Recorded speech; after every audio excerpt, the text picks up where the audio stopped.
to ask you a question, and it's a personal one, so I hope you don't take offense to me asking such a personal question of you since we're just getting to know each other here. But I want to know something. Do you or have you ever named your car? You ever been in a situation like that? When I was growing up, my parents did that. We had two cars. They were both AMC cars. One was a station wagon that was a Rambler station wagon, and we called that Randy the Rambler. And then my dad had an AMC sedan that for some reason they called Rhonda. And I just thought that everybody had family names for their cars, kind of like their pets. Maybe you do. I've met a lot of people who say, yeah, we did that too.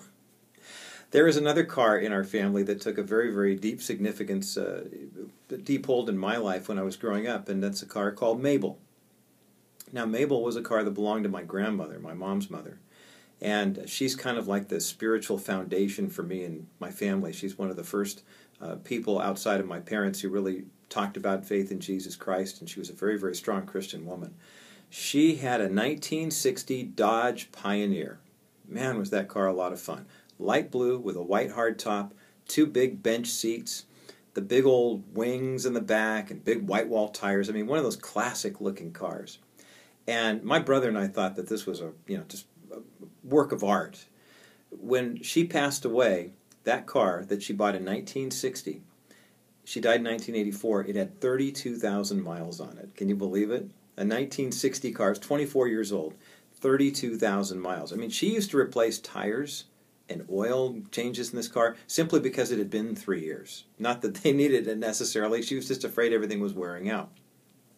Now, when my mother inherited the car from her mom passing away, my dad wanted to sell it. He just said, it's an old car. No one cares about old cars. Let's sell it. My brother and I fought him tooth and nail and said, no, you can't sell Mabel. This is a part of our family. I mean, this is a relic. It's a classic. It's a collectible. Well, we didn't know if it was collectible or not. We just thought it was because we liked the car. So my dad relented, and for the next 8 years, he kept it in his garage, while my brother and I used to wax it and get oil changes and take it driving. Actually, over that 8-year period, we drove it about another 14,000 miles. But it was in early 1992, I was driving the car and noticed that it was starting to run a little rough.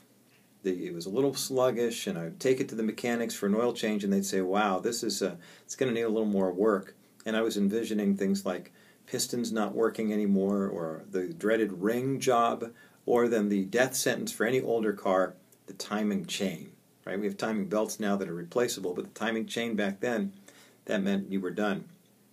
And so I contacted my parents and I asked them, what do you want me to do with Mabel?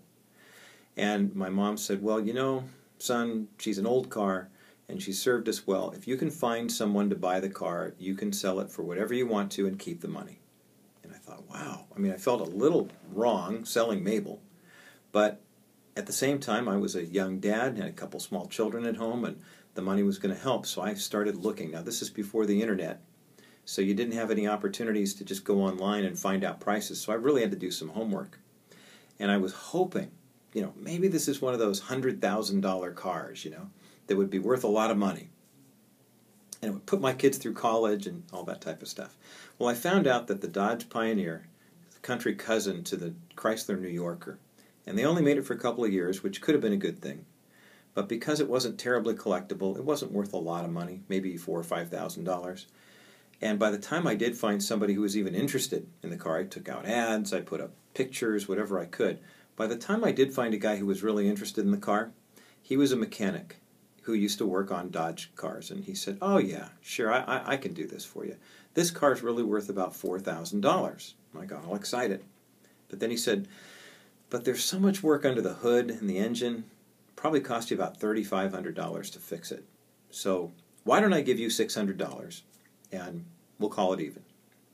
So I watched somewhat dejectedly as he pulled out the 6 $100 bills, and I signed over the pink slip, and he took the vehicle. And I asked him, what are you going to do with the car?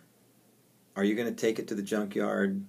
Is it going to be, fenders and seats? And there was a lot of really great equipment on this car that would be, for someone who had older collectible cars, might be interested in it, and it might be worth more to part it out, as they say, than to actually restore it. And he looked at me and he said, no. And he had tears in his eyes. He said, you see all these cars on the wall in my office? And he did. He had pictures of Barracudas from all different years. He used to work on the Dodge Hemi engines. He was a real mechanic. He said, I do these for professional jobs. I give the special treatment to these engines, and these guys race these cars. These are clients of mine. But he said, your car's special. I mean, it's a beautiful design. The body's still in really great shape. He said, I can fix it too. But then he used a phrase that I'd never heard a mechanic use before. He said, what do you call this car again? I said, well, we call her Mabel for my grandmother. And he looked at me and he smiled and he said, Mabel just needs a new heart. And I was so taken with what he said back then, but even more so now. He began to explain the process of removing the engine, replacing certain parts that needed to be reworked, and just basically putting an entire new engine and transmission in this vehicle. And he said, that will be the heart transplant that this car needs, to give her a long life with a better engine, a better heart, than she ever had before from the manufacturer.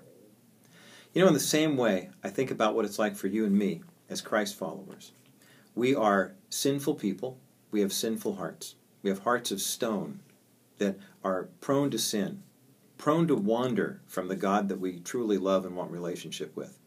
And while we had those hearts of stone, Jesus Christ came into the world. And he came into the world to save us from that sin, to rescue us, to redeem us, to restore us to the wholeness that God had intended for us when he thought us up. And I think about the work there. The car, Mabel, couldn't do anything in this process. There's no way Mabel could replace her own engine. It took the master mechanic's hand to put that new engine in and breathe new life into her once again. And in the same way, Jesus Christ comes into our hearts, comes into our lives, and says, I want this for you. I love you. And he literally paid the price of salvation to give us new hearts that shine for him and run for him. I think it's not ironic, maybe it is, that my grandmother, who was the symbol of faith for me in my early years, left this car for me that provides such a brilliant word picture of what life in Christ is like. Mabel, the car, got a new engine. Roger, the sinner, got a new heart.